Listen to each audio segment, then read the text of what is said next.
দর্শক স্বাগত জানাচ্ছি TVN24 নিউজ নেটওয়ার্কের নিয়মিত আয়োজন আওয়ার ডেমোক্রেসি অনুষ্ঠানে।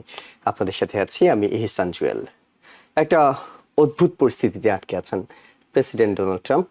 ইরান যুদ্ধ নিয়ে না পারছেন তিনি কঠোর হতে, সামনে এগিয়ে যেতে, না পারছেন ফিরে আসতে, কারণ হামলা শিথিল করলেই ইরানের সাথে আলোচনার ক্ষমতা হারাচ্ছেন। অন্যদিকে মধ্যবর্তী নির্বাচনের আগে যুদ্ধ দ্রুত শেষ করতে ব্যাপক অভ্যন্তরীণ রাজনৈতিক চাপের মুখোমুখি হচ্ছেন। সবচেয়ে বড় কথা, হামলার পর ইরান বর্তমানে আমেরিকার সাথে সরাসরি সব ধরনের আলোচনা বন্ধ করে দিয়েছে। হরমুজ ইস্যুতে তারা আলোচনা চালাচ্ছে, কিন্তু সেটি শুধুমাত্র ওমানের সাথে। অন্যদিকে প্রেসিডেন্ট ট্রাম্প বলছেন যে হরমুজ প্রণালী সম্পূর্ণ আমেরিকার নিয়ন্ত্রণে আছে, কিন্তু ইরান এটি তীব্রভাবে প্রত্যাখ্যান করেছে। তারা বলছে যে এই প্রণালী দিয়ে জাহাজ চলাচল সম্পূর্ণ আমাদের নিয়ন্ত্রণে থাকবে এবং জাহাজ চলাচল এক সপ্তাহের মধ্যে সর্বনিম্ন পর্যায়ে। এখন এর সাথে যোগ হয়েছে দুটি ঘটনা: তুরস্ক থেকে অন্য বিমানে বের হওয়া এবং রণতরী ইউএসএ আব্রাহাম লিঙ্কন থেকে এক সেনা সদস্য লাইফ জ্যাকেট পরে সমুদ্রে লাফ দেয়া। প্রথমটি তুরস্কে ইরানি ক্ষেপণাস্ত্রের হুমকির মুখে ট্রাম্পের গোপন বিমান পরিবর্তনের বিষয়টি সামনে আসায় হোয়াইট হাউসের নিরাপত্তা কৌশল নিয়ে প্রশ্ন উঠেছে। এটি ইরানের সামরিক ক্ষমতা ধ্বংস হওয়ার বিষয়ে আমেরিকা যে দাবিটি করেছিল সেটিকেও মিথ্যে প্রমাণ করছে। একই সঙ্গে বিশ্বজুড়ে ট্রাম্প প্রশাসনের জন্য উপহাসের সৃষ্টি করেছে। অন্য যে ঘটনাটি সেটা হলো গত 3 আগস্ট ইরান যুদ্ধে নিয়োজিত রণতরী ইউএসএ আব্রাহাম লিঙ্কন থেকে একজন সেনা সদস্য তিনি লাইফ জ্যাকেট পরে সমুদ্রে লাফ দিয়েছেন। তাকে উদ্ধার করে চিকিৎসা দেওয়া হয়েছে, কিন্তু 200 দিন ধরে সমুদ্রে ভাসমান এই রণতরীতে অন্য যে নাবিকরা আছেন তাদের দুরবস্থা দেশের ভিতরে এখন তাদেরকে ফিরে আনার ব্যাপারে চাপ বাড়াচ্ছে। সব মিলে জয়েন্ট চিফ অফ স্টেট, এটির চেয়ারম্যান জেনারেল ড্যান কেন এবং ট্রাম্পের খুবই ঘনিষ্ঠ রাজনৈতিক মিত্র তার রিপাবলিকান স্পিকার মাইক জনসন, তারা দুজনেই বলছেন দ্রুত যুদ্ধ শেষ করতে হবে। কারণ আসছে 2026 সালে যে মধ্যবর্তী নির্বাচন, সেখানে পেট্রোলের দাম, জীবনযাত্রার ব্যয়, এইগুলো তাদের দলের জন্য বড় একটা রাজনৈতিক ক্ষতির কারণ তৈরি করছে। এবং একই সঙ্গে এই যে নির্বাচনের মাত্র 85 দিন বাকি আছে, এখনো প্রেসিডেন্ট ট্রাম্পের যে জনপ্রিয়তা সেটি দ্রুত কমছে, একদম তলানিতে চলে যাচ্ছে। ইরান যুদ্ধ নিয়ে অসন্তোষ আছে, উচ্চ মূল্যস্ফীতি আছে এবং তার শুল্ক নীতি, এটির কারণে সিনেটে রিপাবলিকানদের অর্ধেকের বেশি আসন ঝুঁকির মুখে পড়ছে। ডেমোক্রেটের সিনেটে নিয়ন্ত্রণ নিতে অন্তত 4টি আসন ছিনিয়ে নিতে হবে, অর্থাৎ 4টি আসন পেলেই সিনেটের নিয়ন্ত্রণ ডেমোক্রেটদের হাতে যাবে। এত সব রাজনৈতিক সমীকরণের মধ্যে ঠিক কোথায় দাঁড়িয়ে আমরা, সেটা আমরা বিশ্লেষণ করব। আমন্ত্রণ জানিয়েছি ইউনিভার্সিটি অফ নিউ অরলিন্সের শিক্ষক প্রফেসর ডক্টর কবির হাসান। আমাদের সাথে যোগ দিচ্ছেন বাংলাদেশি আমেরিকান অ্যাডভোকেসি গ্রুপ বাগের প্রেসিডেন্ট জয়নাল আবেদিন। আপনাদের দুজনকে স্বাগত জানাচ্ছি। প্রফেসর ডক্টর কবির হাসান, আপনার কাছে শুরু করব। মানে গত কয়েকদিন ধরে আমরা আলোচনায় বিষয়টি বলছি যে প্রেসিডেন্ট খুব একটা বিপাকে আছেন, কেউ কেউ বলছেন চিপায় আছেন, এই ধরনের শব্দ ব্যবহার করছেন। আদৌ কি বিষয়টি আমেরিকা এই মুহূর্তে বিপদে আছে, নাকি এটি একটা কন্ডিশন? আমেরিকা চাইলে এই কন্ডিশনটি চেঞ্জ করতে পারে। আমেরিকা চাইলে বিপুল বিক্রমে ইরানকে ধুলার সাথে মিশিয়ে দেওয়ার মতো সামরিক শক্তি তাদের আছে। তাদের হয়তো দূরপাল্লার ক্ষেপণাস্ত্র ফুরিয়ে গেছে অনেক, কিন্তু এখনো গ্রাউন্ড ট্রুপ নামানোর বিষয়টি আছে, আরো নানা ধরনের ইকুয়েশন আছে, মিত্রদেরকে এক করার বিষয় আছে। অর্থাৎ কি আছে, কোন কার্ডটা এখন প্রেসিডেন্ট ট্রাম্পের হাতে আছে? দেখুন, আপনার প্রথমত সবাইকে ধন্যবাদ। আজকে অনেকগুলো ব্যাপার আপনি তুলে ধরেছেন, আপনি যে লিঙ্কগুলো পাঠিয়েছেন। আমি মনে করি আজকের খবরগুলোকে আলাদা করে দেখলে পুরো ছবিটা বোঝা যাবে না। ইরানের সঙ্গে যুদ্ধ, হরমুজ প্রণালী, ইসরায়েলের সঙ্গে যুক্তরাষ্ট্রের টানাপোড়েন, আমেরিকার সেনাদল পর চাপ, সবকিছু এখন একে অপরের সঙ্গে জড়িয়ে গেছে। আমেরিকার সামরিক শক্তি নিয়ে কোনো সন্দেহ নেই, যেটা আপনি বললেন। তারা চাইলে ইরানের অনেক সামরিক স্থাপনায় আঘাত করতে পারে, কিন্তু আমার প্রশ্ন হচ্ছে তারপর কি হবে? সামরিকভাবে শক্তিশালী হওয়া আর রাজনৈতিকভাবে সমস্যার সমাধান করা এক বিষয় নয়। এতদিন যুদ্ধ চলার পরেও যদি ইরানের সঙ্গে স্থায়ী সমঝোতা না হয়, হরমুজ প্রণালী পুরোপুরি স্বাভাবিক না হয়, তেলের বাজার অস্থির থাকে, আর আমেরিকার ভেতরে যুদ্ধ নিয়ে অসন্তোষ বাড়তে থাকে, তাহলে প্রশ্ন উঠবেই এই যুদ্ধের শেষ কোথায়। আমার কাছে আজকে সবচেয়ে বড় প্রশ্ন হচ্ছে, আপনি যেটা বলেছেন আমেরিকার শক্তি আছে, কিন্তু সেই শক্তি দিয়ে কি তারা একটি গ্রহণযোগ্য এবং টেকসই রাজনৈতিক সমাধান বের করতে পারছে। তারপর যেটা বলছেন, ট্রাম্পের ইরান সমস্যা দিন দিন অবশ্যই বাড়ছে। যুদ্ধ শুরু করা তুলনামূলক সহজ, কিন্তু শেষ করা একটা কঠিন। ট্রাম্প প্রশাসন হয়তো ভেবেছিল সামরিক চাপ বাড়ালে ইরান দ্রুত আলোচনায় আসবে এবং আমেরিকার শর্ত মেনে নেবে। বাস্তবে কিন্তু তা হয়নি। ইরান এখনো প্রতিরোধ করছে, হরমুজ প্রণালীকে তারা চাপ সৃষ্টির হাতিয়ার হিসাবে করছে, আলোচনা আটকে আছে। এর সঙ্গে আরেকটি বিষয় যোগ হয়েছে, যুদ্ধ যত দীর্ঘ হচ্ছে তার অর্থনৈতিক এবং রাজনৈতিক খরচও তত বাড়ছে। জ্বালানির দাম বাড়লে সাধারণ আমেরিকান নাগরিক সেটা অনুভব করেন।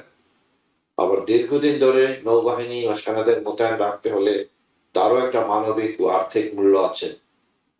তা এখন প্রশ্ন হচ্ছে না আমেরিকা ইরানে আরো আঘাত করতে পারবে কিনা, অবশ্যই পারবে, কিন্তু মূল প্রশ্নটা হচ্ছে আঘাত করার পর রাজনৈতিক সমাধানটা কি হবে। না, আপনি জিজ্ঞেস করেছেন ট্রাম্প কি আবার বড় ধরনের হামলা চালাতে পারে, অবশ্যই পারে। সেই সামরিক সক্ষমতা আমেরিকার আছে। কিন্তু আমি সবসময় একটি প্রশ্ন জিজ্ঞেস করবো, হামলার উদ্দেশ্যটা কি? আপনি যদি আরো 10টা বা 20টা স্থাপনায় হামলা করেন, বোমা ফেলেন, তারপর কি হবে? ইরান কি আত্মসমর্পণ করবে? হরমুজ কি খুলে যাবে? পারমাণবিক সমস্যার সমাধান হয়ে যাবে? যদি এসবের স্পষ্ট উত্তর না থাকে, তাহলে সামরিক অভিযান চলতে থাকবে, কিন্তু রাজনৈতিক সমস্যাটা থেকেই যাবে। এক কথা বলবো, ইরান আঘাত করা আমেরিকার জন্য কঠিন নয়। হুম হুম।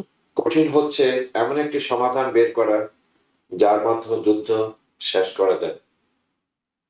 আমি প্রফেসর ডক্টর কবির হাসান একটা বিষয় আপনার কাছ থেকে জানি, সেটা হলো আপনাকে যে কোনো একটা যুদ্ধ বন্ধ করতে হয় দুটো উপায়ে। হয় অস্ত্রের ভাষায় আপনি কথা বলবেন, আপনার শক্তি জানান দেবেন, আপনার শক্তি দিয়ে আপনি শত্রুকে পরাজিত করবেন। অন্যটি হলো আলোচনার টেবিলে গিয়ে এইটি সমাধান করা হয়, সুরাহা করা হয়। আমেরিকা কি ঠিক এই মুহূর্তে ইরানের সাথে সরাসরি কোনো আলোচনায় আছে? মানে কোথায় আলোচনাটা, কোথায়? এখন আপনি যেটা বলেছেন, দুই পক্ষ কেন আলোচনায় দিচ্ছে না, বেসিক্যালি এখানে সবচেয়ে বড় সমস্যা হলো বিশ্বাসের অভাব। হুম হুম। ইরান বলছে আমেরিকা আগে কিছু বাস্তব পদক্ষেপ নেই, নিষেধাজ্ঞা কমানো, ইরানের জব্দ অর্থের কিছুটা ফেরত দেওয়া, সামরিক চাপ কমানো, হামলা বন্ধ করা। অন্যদিকে আমেরিকা বলছে ইরান আগে হরমুজে চলাচল স্বাভাবিক করুক এবং তাদের আঞ্চলিক ও সামরিক কার্যক্রমে কিছু নিয়ন্ত্রণ আনো। অর্থাৎ দুই পক্ষই বলছে আগে তুমি করো, তারপর আমি করব। সুতরাং এটা একটা গেম থিওরি চলছে এখানে। এই জায়গায় আলোচনাটা আটকে যাচ্ছে। তাহলে সমাধানটা কি? আমি মনে করি এখানে বিশাল কোন চুক্তির চেষ্টা করলে হবে না। ছোট ছোট ধাপে এগোতে হবে। প্রথমে হরমুজ বাণিজ্যিক চলাচল স্বাভাবিক করা যেতে পারে। তার বিনিময়ে আমেরিকা কিছুটা সীমিত অর্থনৈতিক ছাড় দিতে পারে। তারপর দুই পক্ষ হামলা বন্ধ করে একটি যাতায়াতযোগ্য ব্যবস্থা করতে পারে।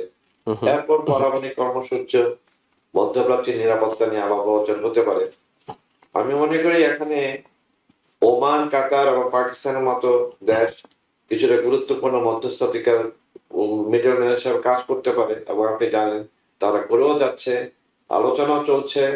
কিন্তু কে আগে ব্রেক করবে সেটা নিয়ে এখন তাদের মধ্যে এখন এটা মর্যাদার লড়াই হয়ে দাঁড়িয়েছে। হুম হুম। ইরানের হারাবার কিছুই নেই, কিন্তু আমেরিকার অনেক কিছু হারাবার আছে। In a sense America rest of the ওয়ার্ল্ডের কাছে একটা ডোনাল্ড ট্রাম্প একটা ফারিয়া হিসাবে পরিচিত হচ্ছে। যে ঘটনাটা ঘটলো যে এয়ারফোর্স তুরস্কে, ওয়ান নিয়ে, তুর্কি জি। এই কথা যদি আপনি দেখেন, এটা তার জন্য একটা বড় কিছুই, মানে ব্যাপারটা আরো আপনি হয়তো সাংবাদিক আরো দেখেছেন, আমি অনেকটা অ্যানালাইসিস করলাম যে একটা ফল্টি ইয়ার উপরে ইসরায়েলের গোয়েন্দার রিপোর্টের উপরে ডোনাল্ড ট্রাম্পকে জিজ্ঞেস করে সে আসলে নিজেই ভয় পেয়ে গেছে। কিন্তু এখানে নিয়ে বড় অনেক ধরনের প্রশ্ন হচ্ছে, তুমি 100 লোককে একটা বিপদের মধ্যে ফেলে তুমি প্রেসিডেন্ট চলে গেছো, এটা একটা হাস্যকর ব্যাপার এবং আমেরিকার ব্যাপারে এটা নিয়ে তো একটা পলিটিক্যাল লায়াবিলিটি হবে নেক্সট মিড টার্ম ইলেকশনে। জি, অনেক ধন্যবাদ আপনাকে। জনাব আবেদিন, আমরা আপনার কাছে যেটি জানতে চাই সেটা হলো, এই কথাটা তো আমরা সবাই জানি যে রিয়েলিটি, আপনাকে রিয়েলিটি বুঝতে হবে, ফ্যাক্টের সঙ্গে থাকতে হবে। এখন আপনি যদি এই ধরনের একটা চরম দুরবস্থার মধ্যে থাকার পরও আপনি মনে করেন যে ইরানকে 50 বছরের জন্য ক্ষতিপূরণ দিতে হবে, আপনি যদি বলেন যে হরমুজ পুরোটাই আমার নিয়ন্ত্রণে, যেটা বলছে ভিন্ন কথা, তাহলে কি আসলে আপনি ফ্যাক্টের কাছাকাছি আছেন, রিয়েলিটির কাছাকাছি আছেন, নাকি আসলে মানে বায়বীয় কথাবার্তা বলে এত বড় একটা বৈশ্বিক সংকটের সমাধান কিভাবে হবে?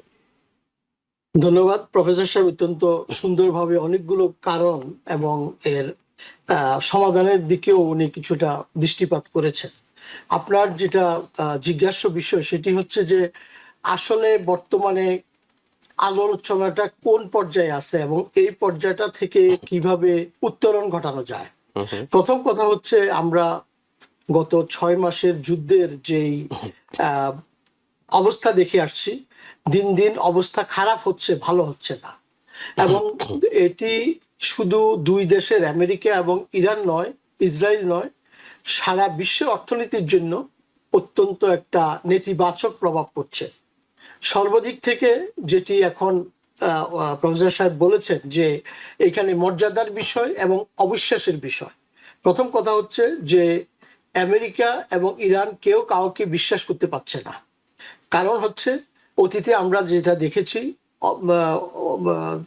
যখনই কোনো একটি আলোচনা মোটামুটি যুদ্ধবিরতির কাছাকাছি পৌঁছেছে, ঠিক সেই মুহূর্তেই আলোচনাটা ভেঙে গেল এবং শুধু ভেঙে যায়নি, এত বৃহৎ আকারে আবার যুদ্ধ শুরু হলো, যেটা আগের ঘটনাগুলোকে অত্যন্ত পরাভূত করেছে। এই যে বিষয়টা, এটি অত্যন্ত উদ্বেগজনক।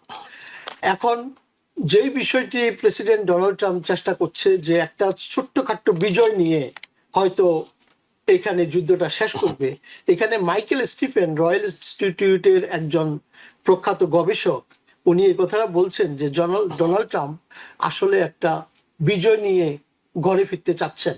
কারণ একটা ছোট্টখাটো বিজয় না হলে ওনাকে যেমনিভাবে বহির্বিশ্বে যে একটা, যেটি আপনি একটু আগে বললেন যে টার্কিতে যখন ন্যাটো সম্মেলনে উনি গেলেন, তখন একটা ট্রাকে করে উনাকে রেস্কিউ করা হলো এবং এর পিছনে যথেষ্ট কোনো কারণও তেমন ছিল না।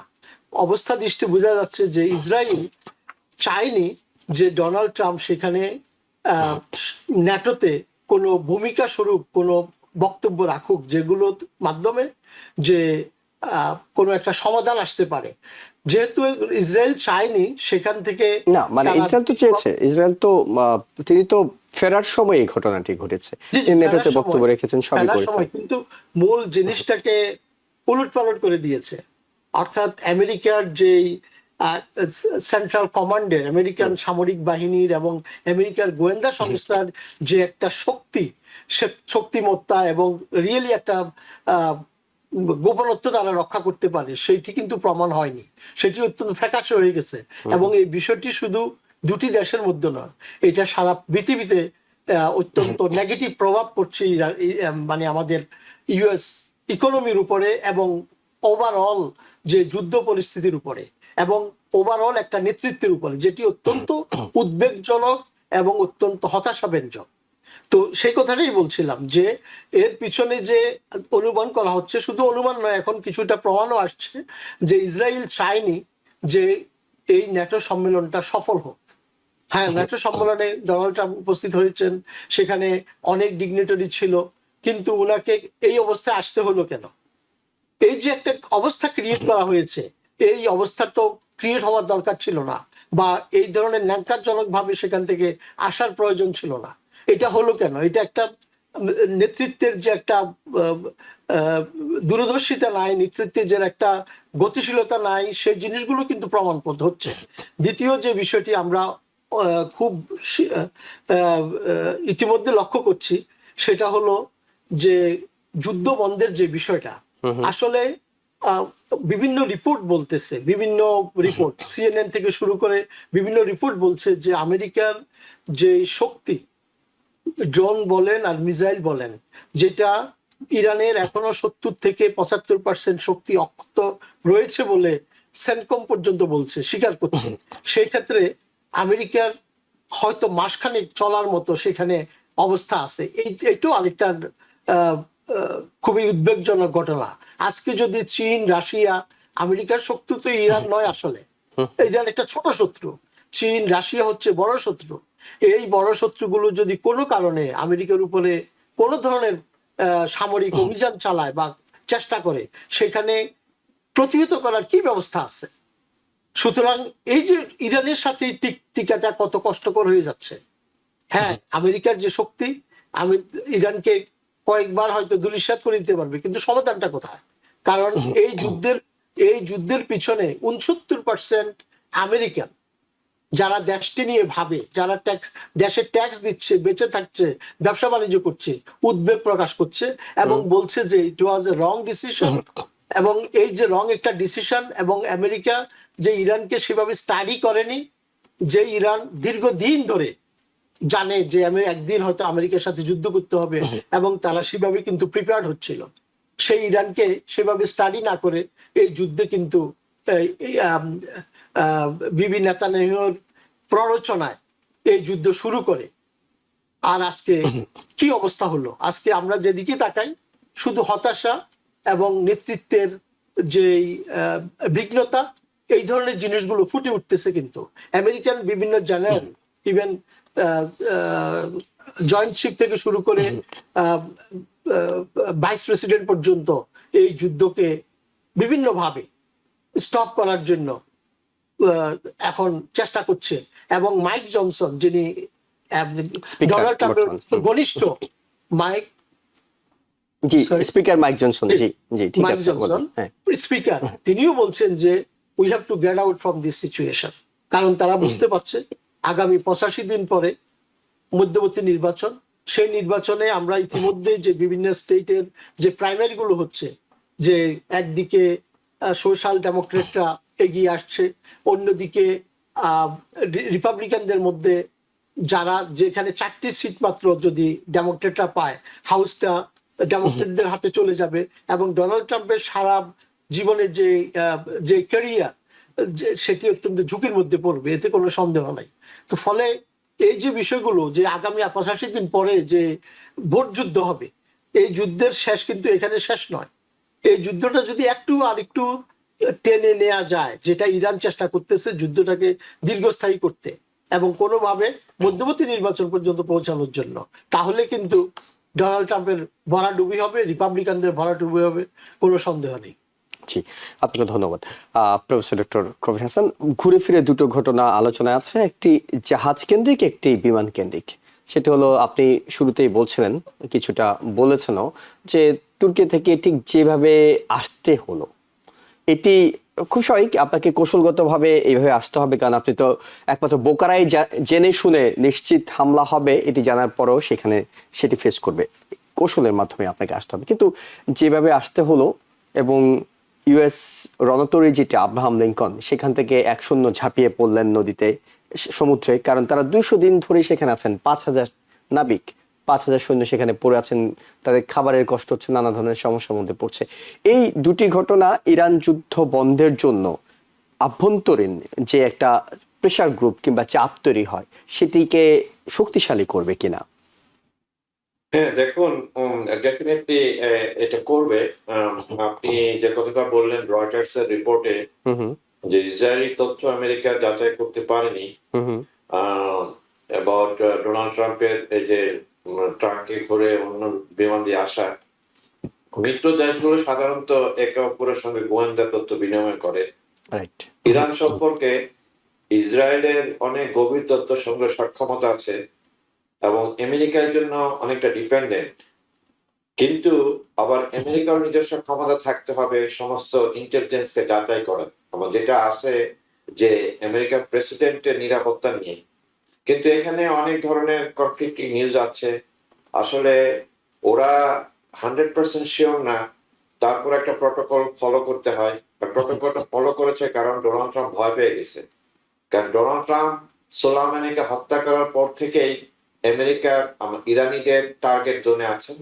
আর সেকেন্ড বার ওদের হাইয়েস্ট লিডারকে হত্যা করেছে, সুতরাং ইজ ইজি।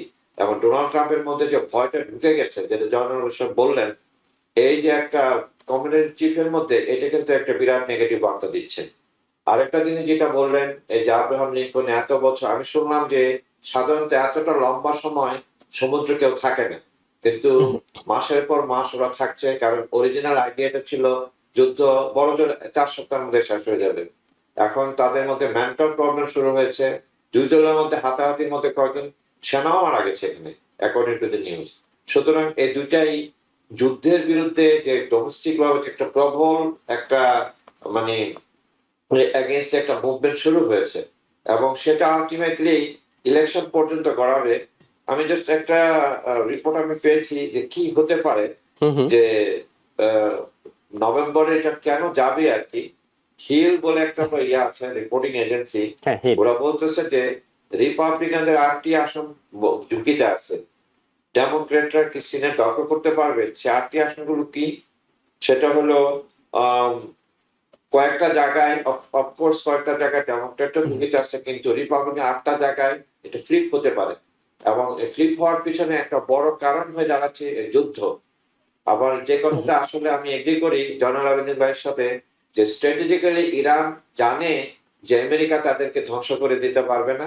তারা যদি যুদ্ধটা আর কয়েক মাস আগায় নিতে পারে, তাহলে যেটা হবে সেটা ডোমেস্টিক পলিটিক্স এর উপর একটা প্রভাব পড়বে, এবং এই যদি মধ্যবর্তী ইলেকশনে যে ডেমোক্রেটরা যদি ফিরে আসে, তারা যুদ্ধের এগেইনস্টে একটা একটা একটা অবস্থান নেবে। আমি কেন এটা বলছি, কারণ আমেরিকার সাধারণ ভোটাররা প্রতিদিন মধ্যপ্রাচ্যের ভূ রাজনীতি বিশ্লেষণ করেন। আসলে সেই পেট্রোল পাম্পে যায়, বাজার করে, বিদ্যুৎ বিল দেয়, তার ছেলে বা মেয়ে সেনাবাহিনীতে থাকলে দীর্ঘদিন বিদেশে থাকার বিষয়টি অনুভব করে। অনেকে আছে অনেকদিন ধরে ডবল শিফট করছে। তাই পররাষ্ট্রনীতি তখনই ঘরোয়া রাজনীতির বিষয় হয়ে যায়। সাধারণত পররাষ্ট্রনীতি কখনোই আমেরিকান ইন্টারনাল পলিটিক্সকে এফেক্ট করে না হিস্টোরিক্যালি, কিন্তু এখন যেটা হচ্ছে এই সমস্ত অসম যুদ্ধ মানে যে যুদ্ধের বিরুদ্ধে তার প্রেসিডেন্ট ডোনাল্ড ট্রাম্পের অ্যাডভাইজার পর্যন্ত এগেইনস্টে ছিল, তখন সেই পররাষ্ট্রনীতি ডোমেস্টিক নীতির অংশ হয়ে যায়।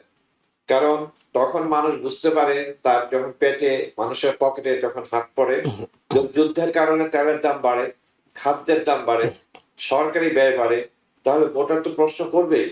ডেমোক্রেটরা বলতে পারে ট্রাম্প বলেছিল আমেরিকাকে নতুন যুদ্ধ থেকে দূরে থাকাবে, এবং আমি one of this person who is to believe in Donald Trump যে সে যুদ্ধ করবে না, কিন্তু দেখা গেল সে একটার পর একটা যুদ্ধ করে যাচ্ছে। রিপাবলিকানরা বলতে পারে হ্যাঁ ইরানকে থামানো দরকার ছিল, যদি না থামাতাম এটা হয়তো আরো বেশি কষ্টলি হতো, কিন্তু সব ধরনের ইন্টেলিজেন্স বলছে এখানে ইরান এতটা মানে মানে থ্রেট ছিল না, থ্রেট হয়েছে ইসরায়েলি ইন্টেলিজেন্সের জন্য। ইসরায়েল তাদেরকে বারবার পোক করেছে।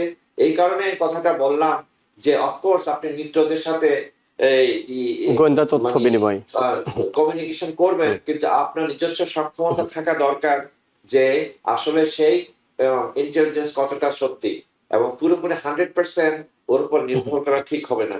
কারণ এখানে এই প্রশ্নটা বারবার হচ্ছে ঘুরে ফিরে যে আসলে ট্রাম্প কি তার পররাষ্ট্র নীতির উপর নিয়ন্ত্রণ হারাচ্ছেন। Of course American president is all powerful, কিন্তু তার সামনে 3টি বাধা তৈরি হয়েছে। প্রথমত প্রতিপক্ষের বাধা, ইরানকে বলতেছি they are tough guy, you know I don't understand them, they thought that okay আমি বম মারলে ওরা পায়ে হাতে হাত করে দিতে, ইরাকে করেছিল একই জিনিস ওরা ভাবছিল। দ্বিতীয়ত ভেরি ইম্পর্টেন্ট মিত্রের বাধা, নেতানিয়াহু সব বিষয়ে ট্রাম্পের কথা মেনে নিচ্ছে না। এই গাজা নিয়ে কিছুদিন যেটা হলো সে সরাসরি অস্বীকার করেছে। এবং তৃতীয় যেটা নিজের দেশের মধ্যে বাধা, এখানে কংগ্রেস আছে, ভোটার আছে, মূল্যস্ফীতি বাড়ছে, সামরিক গ্রহের উপর চাপ আছে। যে কথাটা জয়নাল আবেদিন বললেন যে মানে মাইক জনসন যে স্পিকার অফ দি হাউস আস্তে আস্তে তার পরিবর্তন অবস্থান চেঞ্জ করছে। তাই প্রশ্নটা থেকে যাচ্ছে যে ট্রাম্প আসলেই তার নিয়ন্ত্রণ হারিয়েছেন কিনা। প্রশ্নটা হচ্ছে আমেরিকার বিপদ শক্তি কি ট্রাম্প বিপুল শক্তি এমন একটি ফলাফল দিয়ে যেতে পারছেন যা আমেরিকার জনগণের জন্য গ্রহণযোগ্য। The answer is no. If this is the way it goes, the মধ্যবর্তীতে, এবং আমি চাই যে রিপাবলিকানরা হারুক আমেরিকার মঙ্গলের জন্য, বিশ্বের মঙ্গলের জন্য। জয়নাল আবেদিন, আপনার কাছে একটু শুনি, যেটি আমাদের আলোচনায় উঠে আসছে, ইসরায়েল যখন বলল, গোয়েন্দা তথ্য দিল যে ইরানে যদি এই দিন হামলা চালানো হয় তাহলে এই সাকসেস আমরা পাবো, আমরা রেজিম চেঞ্জ করতে পারবো, আমরা তাদেরকে মাটির সঙ্গে মিশিয়ে দিতে পারবো, নানা ধরনের ইকুয়েশন দিয়ে ইসরায়েল আমাদেরকে কনভিন্স করলো। 30 বছর ধরে কোনো প্রেসিডেন্টকে পারলো না, আমাদের প্রেসিডেন্ট রাজি হলেন, ইরানে হামলা চালালেন। ইসরায়েলের প্রভাব নাম্বার 1। প্রভাব 2, ইসরায়েল বলল যে আপনার বহনকারী বিমানে কাঁধ থেকে কোনো একটা মিসাইল শুরু হতে পারে এবং সেই মিসাইলে আপনাকে হত্যা করার একটা পরিকল্পনা রয়েছে। আমাদের প্রেসিডেন্ট খাদ্যের মানে খাবারের ট্রাকে করে তিনি অন্য বিমানে চলে গেলেন। তো ইসরায়েলের তো প্রভাব আছে আমাদের উপরে। সেই জায়গায় আমরা আমাদের বন্ধু ইসরায়েলকে বললাম যে এই যে 15 দফা আমরা বোর্ড অফ পিস থেকে দিলাম গাজার ইস্যুতে, তোমরা সেটি মেনে নাও, এই অনুযায়ী কাজ করো। ইসরায়েল সেটি শুনছে না কেন? মানে জায়গাটা কোথায়? কিংবা এর পিছনে আপনি সামনে অক্টোবরে নেতানিয়াহু নির্বাচন আছে, দেশের মানুষকে চাঙ্গা রাখতে হবে, এ ধরনের কোনো রাজনীতি দেখছেন কিনা? অবশ্যই, কারণ নেতানিয়াহুর একটি মাত্র এখন উদ্দেশ্য, যতদিন পর্যন্ত উনি যুদ্ধকে টিকিয়ে রাখতে পারবে, সেটা গাজার বিরুদ্ধে হোক, ইরানের বিরুদ্ধে হোক, অন্য কোনো দেশের বিরুদ্ধে হোক, এবং আমেরিকাকে কনভিন্স করে রাখতে পারবে, ততদিন পর্যন্ত নেতানিয়াহু ক্ষমতায় থাকতে পারবে।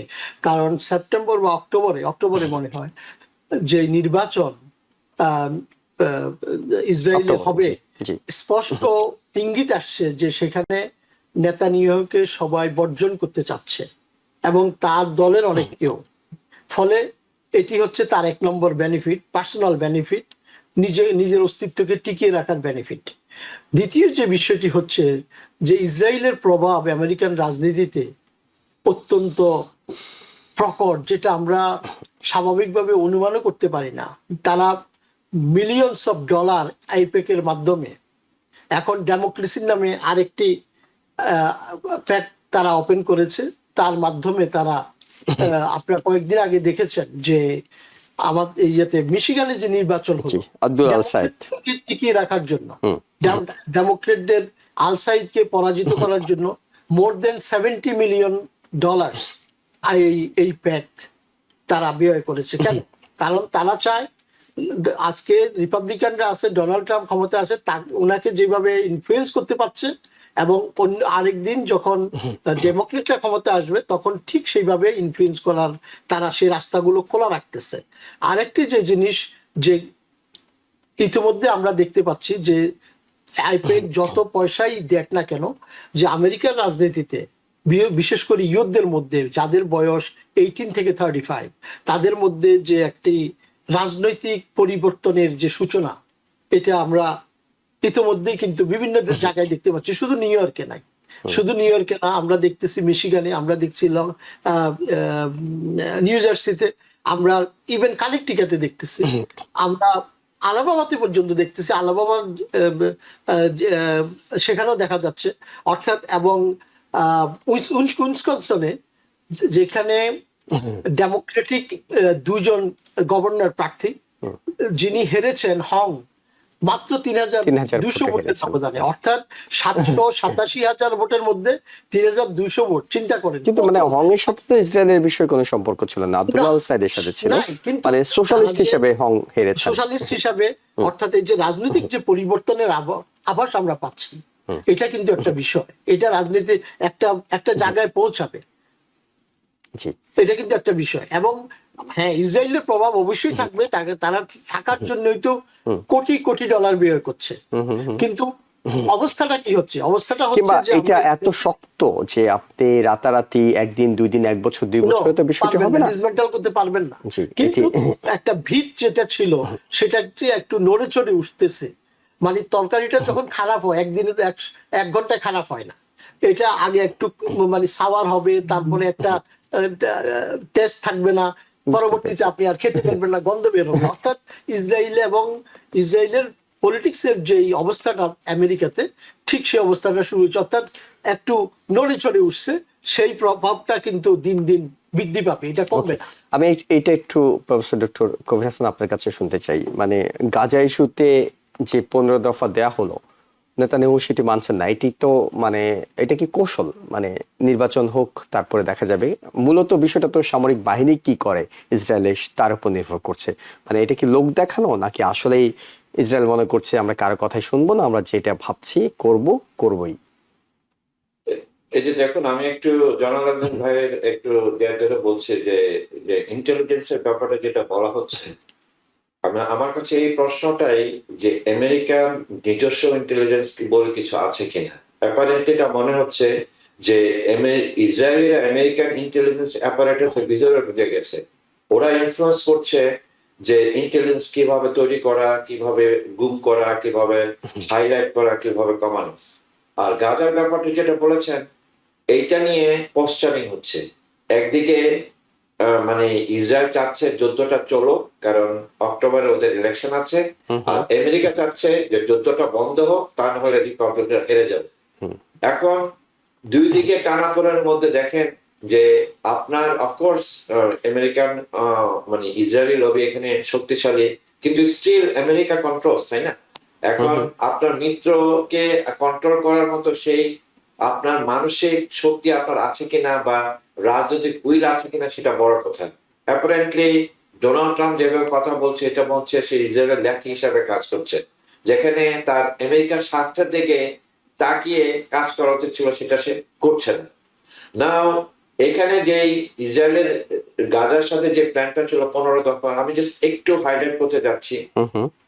ট্রাম্প প্রশাসন বলছে যে এমন একটি ধাপে ধাপে পরিকল্পনার কথা আছে যেখানে হামাসের নিরস্ত্রীকরণ আছে, নিরাপত্তার ব্যবস্থা, ইসরায়েলি সেনা প্রত্যয় একে অপরের সঙ্গে যুক্ত থাকবে।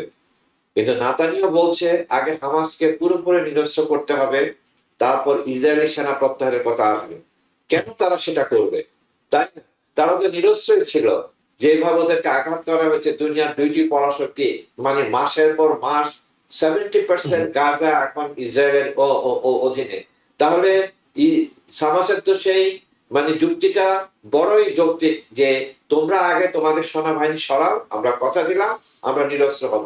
কিন্তু ইসরায়েল সেটা চাচ্ছে না, কারণ এটা আর একটা প্রিটেক্স, কারণ সে যুদ্ধটাকে সে প্রলম্বিত করতে চাচ্ছে, অক্টোবর পর্যন্ত নিয়ে যেতে যাচ্ছে। মানে নেতানিয়াহু এবং তার যে রাইট উইং পার্টি আছে সেটা তারা কন্টিনিউ করতে দিতে চাচ্ছে আর কি। এখন কথা হলে কে আগে করবে? ইসরায়েল যদি বলে যে আমরা যখন নিশ্চিত হব হামাস পুরোপুরি নিরস্ত্র হচ্ছে, তখন আমরা সেনা সরাবো, তখন তো পুরো গাজাই ওরা নিয়ে নেবে। এখনো গাজা নিতে পারছে না 70%, 30% নিয়ে নেবে যদি ইসরায়েল মানে হামাসের সেই প্রতিরক্ষা সুরক্ষার একটা গ্যারান্টি না থাকে। এই জায়গায় মত পার্থক্য। ইন কনক্লুশন, নেতানিয়াহুকে আটকে নেতানিয়াহু সরাসরি বলেছে আমার জীবদ্দশায় কোনো প্যালেস্টাইনের রাষ্ট্র হবে না, কোনো গাজাস্তান হবে না, কোনো হামাস্তান হবে না। সেটা জানার পরে 40 বছর ধরে সে ট্রাই করে যাচ্ছে ইরানকে আঘাত করার জন্য, ফাইনালি ডোনাল্ড ট্রাম্পের মাধ্যমে করলো। এই জিনিসগুলোকে আমেরিকানরা বুঝে না যে ইয়াঙ্গার জেনারেশনের কথা, যেটা আসলে বেশ তাৎপর্যপূর্ণ জেনারেশন সেটা বললেন যে যারা ওই মানে ভোটার 35 এর নিচে, তারা কিন্তু আমেরিকাকে ইলেকশনকে সাংঘাতিক প্রভাবিত করবে, এবং ইসরায়েলে যা করছে গাজায়, ইরানে যা হচ্ছে, এটা কিন্তু একটা বিরাট ফ্যাক্টর হিসেবে ওদের মনে কাজ করবে। তারা তখন আর ধর্মের চোখে দেখবে না, তারা দেখবে মানবিকতার চোখে। আপনারা যদি এই বয়সে ছেলে মেয়ে আছে, আমার আছে, আমি জানি they think totally differently, they really go beyond the lens of religion, and that will be decisive factor.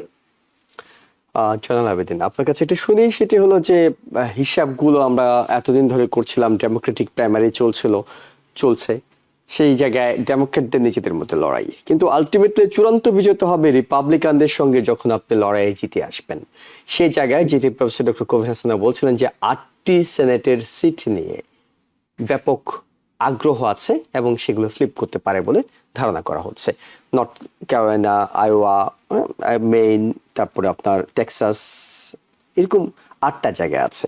তো আমরা একটু ওয়াইও, হ্যাঁ কানসাস, ওয়াইও, এরকম 8টা স্টেটে এই ধরনের ঘটনা ঘটতে পারে বলে সম্ভাবনা দেখা যাচ্ছে। শেষ পর্যন্ত কি মনে হয়, 4টা সেনেটের সিট দরকার হবে ডেমোক্রেটদের? ডেমোক্রেটরা তাদের সেনেট জয় কি এক ধরনের কনফার্ম ধরে নেওয়া যাচ্ছে, নাকি অনেক অঙ্ক আছে? রাজনৈতিক হিসাব কিতাব কিন্তু আলাদা, এটা সরাসরি 2-2-4 হয় না, এটা আমাদের বুঝতে হবে। যে কোনো সময় পাশা উল্টে যেতে পারে, কিন্তু তারপরেও মর্নিং শোজ দ্য ডে। এখানে যে জিনিসগুলো ইতোমধ্যে যেগুলো এসছে, যে যেমন ধরুন ইউএসএস আব্রাহাম লিঙ্কন, বর্তমানে যে ঘটনাগুলো ঘটতেছে, যে এখানে 200 পরিবার, মানে আর্মিদের 200 পরিবার নৌবাহিনীর, তারা এই ব্যাপারে ভয়েস দিচ্ছে। 2জন কংগ্রেসম্যান, একজন সেনেটর খুব ডেসপারেটলি চাচ্ছে আসলে তাদের সাথে কি হচ্ছে, কারণ তারা গত 21শে নভেম্বর থেকে এই পানিতে ঘুরতেছে, যে একদিনের জন্য মাত্র তারা মনে হয় ওমানের নোঙ্গর করতে পেরেছিল। এবং এদের মধ্যে যে হতাশা, শুধু এটা মানসিক ভাবে তাদেরকে আঘাত করেনি যে 1-2জন ঝাঁপ দিচ্ছে এটা বিচ্ছিন্ন ঘটনা না, হয়তো অতীত হয়েছে, কিন্তু এই যে একটা একটা একের পর এক ঘটে যাচ্ছে, এবং নিজেদের মধ্যে প্রথমে হাতাহাতি হইলো, এতে 7 জন নিহত হওয়ার খবর আমরা পেলাম। এরপরে 1 জন 2 জন 3 জন আত্মহত্যা করার জন্য তার ওয়াইফকে লিখছে যে যাতে সে সকালবেলা না উঠে। আরেকজন বলতেছে আমার 13 বছরের কুরিয়ার ধ্বংস হওয়ার পথে। এই যে হতাশা, এই হতাশা কিন্তু এইটাই আসলে পরাজয়। এখন কোন সাম্রাজ্যের পরাজয় কোনো দিনক্ষণ ঠিক করে হয় না। ব্রিটেন, এই যে আজকে এক সময় বলা হতো ব্রিটেনের সূর্য উদয় হয় না ব্রিটেনের জায়গা ছাড়া, আজকে ব্রিটেন কোথায়? সেইভাবে আমরা যদি চিন্তা করি, এই যে একটা নেগেটিভ ইম্প্যাক্ট সারা পৃথিবীতে, আজকে আমেরিকা বন্ধুহারা হয়ে গেছে শুধুমাত্র ইসরায়েলকে মানে সাহায্য করার জন্য, শুধু সাহায্য নয়, ইসরায়েলের কথা শোনার জন্য। এই যে জিনিসটা ঘটলো, এটা যে কত ন্যাংকারজনক, যে একটা কথা আছে, বিশ্বাস করো যাচাই করি। এখন বন্ধু রাষ্ট্র বলছে বললে সেটাকে বিশ্বাস করতে হবে, তাহলে নিজের ইন্টেলিজেন্স কোথায়? এই যে একটা ঝরাঝীর্ণতা, নিজেদের যে অদক্ষতার প্রমাণ দিল, এগুলো কিন্তু হতাশা সৃষ্টি করছে। সুতরাং এই জিনিসগুলো যেটা বলে সেটা হচ্ছে, তখন মানুষ যখন ভোট দিতে যাবে চিন্তা করবে তার, কারণ যদিও বলা হচ্ছে 17-18 জন সার্ভিস মেম্বার মারা গেছে, কিন্তু ইরান চ্যালেঞ্জ দিচ্ছে মোর দেন 200 সার্ভিস মেম্বার মারা গেছে, মোর থাউজেন্ডস অফ সার্ভিস মেম্বার যারা মানে পঙ্গু হয়ে মৃত্যুর সাথে পাঞ্জা লড়ছে। এবং ইতোমধ্যে যেগুলো ঘটতেছে এগুলো হচ্ছে চোখের সামনে। আজকে আমেরিকান সোলজাররা তারা খাওয়ার জন্য পানি পাচ্ছে না, উপযুক্ত খাওয়া পাচ্ছে না, তাদের বাথরুমের ব্যবস্থা নাই, তাদের হাইজেনিক যে বিষয়গুলো সেগুলো তারা চ্যালেঞ্জের মুখোমুখি হচ্ছে। তাহলে এই যে বাইরে যে লোকগুলো আছে তারা কিসের জন্য আছে? আজকে 210 দিনের মতো তারা এক নাগারে বাইরে, যেটা ইতিহাসে বিরল, যে 200 দিনের বেশি কোনোদিন ছিল না। এই যে জিনিসগুলো বারবার ঘটতেছে, রিপিটেডলি ঘটতেছে, এবং আমেরিকান সেনাবাহিনীর মধ্যে যে একটা ক্লিয়ারলি কতগুলো অসন্তোষের, যে একজন সোলজার যেখানে প্রেসিডেন্টের সামনে প্রোটেস্ট করে, প্রোটেস্ট তো আর সবাই এসে করবে না, 1 জন 2 জনেই করবে, এবং এখান থেকেই আন্দোলনের সূচনা হবে, এখান থেকেই মানুষের মনে প্রশ্ন আসবে। এই যে প্রশ্নগুলো আগে ছুড়ে দেওয়া হচ্ছে, এগুলো কিন্তু ভোটের মাঠে অবশ্যই প্রভাব ফেলবে। এবং যদিও আগেই বলছি 2-2-4 হবে না পলিটিক্সে, কিন্তু এই যে জিনিসগুলো, যেমন আজকে গ্রোসারি থেকে শুরু করে তেলের দাম, যদি যুদ্ধ এইভাবে চলতে থাকে তেলের দাম ইট উইল অ্যাড। আজকে 5 টাকা আছে, আমি 5.5 টাকা $5.65 দিয়ে তেল কিনেছি, কালকে 6 টাকা হয়তো কিনতে হবে। সুতরাং পকেটে যখন মানুষ খরচ করতে যাবে, যখন বুঝে যে আমার পকেট খালি হচ্ছে, জিনিস আসতেছে না, গ্রোসারি করতে যাচ্ছে সেই পরিমাণ জিনিস আসতেছে না, এই যে বিভিন্ন হতাশাটা কিন্তু বিভিন্ন ভাবে আসতেছে, এটা পলিটিক্যালি ডেফিনেটলি ইমপ্যাক্ট করবে। অথচ ডোনাল্ড ট্রাম্প কিন্তু যখন ক্ষমতায় আসে তখন অর্থনৈতিক মুক্তির কথা বলেই, যে মানুষকে কম দামে গ্রোসারি খাওয়াবে, এই ধরনের কথাগুলো বলেই এসছে। আর আজকে কি হচ্ছে? ঠিক তার অপোজিট। নিঃসন্দেহে। সুতরাং জি, প্রফেসর কবির হাসান কিছু যোগ করতে চান? আমি আমরা শেষ একটা করব। কথা বলছি, জাস্ট ওনার সাথে একটু তাল মিলিয়ে আর কি। আমেরিকা পৃথিবীর সবচেয়ে শক্তিশালী সামরিক রাষ্ট্রগুলির একটি, এ নিয়ে আমরা কেউ প্রশ্ন করছি না। তারা চাইলে ইরানে বড় ধরনের হামলা চালাতে পারে, কিন্তু আজকের সবচেয়ে বড় পরীক্ষা হচ্ছে এই শক্তি ব্যবহার করে তারা কি যুদ্ধ বন্ধ করতে পারছে, ইরানের সঙ্গে কি একটা গ্রহণযোগ্য সমঝোতা করতে পারছে, হরমুজকে কি স্বাভাবিক জাহাজ চলাচল ফিরিয়ে আনতে পারছে, গাজায় কি রাজনৈতিক সমাধান তৈরি করতে পারছে, নিজের মিত্র ইসরায়েলকে কি একটা টেনশন সমাধানে রাজি করাতে পারছে। আমার কাছে 21শ শতাব্দীর শক্তির আসল পরীক্ষা হচ্ছে কতটা ধ্বংস করা যায় সেটা নেই, আসল পরীক্ষা হচ্ছে কত দ্রুত যুদ্ধকে আলোচনার টেবিলে ফিরিয়ে এনে একটি স্থায়ী সমাধান করা যায়। আর আমেরিকার নভেম্বরে ভোটাররা শেষ পর্যন্ত সম্ভবত এই প্রশ্নটাই করবেন, এই যুদ্ধ আমাকে এবং আমার পরিবারকে বেশি নিরাপদ করেছে, নাকি আমার জীবন আরো ব্যয়বহুল এবং অনিশ্চিত করেছে। Ultimately economics is stupid. So সেটাই ঠিক করবে মিড টার্মে কে জিতবে। অনেক অনেক প্রশ্ন, অনেক বিশ্লেষণ আসলে, কিন্তু যেটি বলছিলেন যে জয়নাল আবেদিন যে রাজনীতি অঙ্ক, অর্থাৎ 2-2-4 হয় না রাজনীতির অঙ্কে, সো এখনো 85 দিন বাকি আছে মধ্যবর্তী নির্বাচন। সামনের দিনগুলোতে হয়তো এটি আলোচনায় সবচেয়ে গুরুত্ববহ হয়ে উঠবে, কারণ এই নির্বাচনের উপর নির্ভর করবে বর্তমান 2 বছর যেমনটি চলেছে, সামনের 2 বছরে পররাষ্ট্রনীতি থেকে শুরু করে আভ্যন্তরীণ অর্থনীতি, অন্যান্য ইস্যুগুলো আসলে কোন দিকে প্রবাহিত হয়। আমাদেরও চোখ থাকবে এবং আমাদের বিশেষজ্ঞ আলোচকরা তারাও এইসব বিষয়ে আশা করছি দর্শক আপনাদেরকে নিয়মিত অবহিত করবেন। আপনাদের দুজনকে ধন্যবাদ জানাচ্ছি আপনাদের মূল্যবান সময় এবং মতামতের জন্য। দর্শকদেরকে ধন্যবাদ জানাচ্ছি এতক্ষণ আমাদের সঙ্গে থাকার জন্য। ভালো থাকবেন। টিভিএন 24 টেলিভিশন দেখতে আজই কল করুন 7187776556। লগ ইন করুন www.totalcablebd.com। নিউ ইয়র্ক থেকে সম্প্রচারিত টিভিএন 24 টেলিভিশন বিশ্বজুড়ে বাঙালির কণ্ঠস্বর।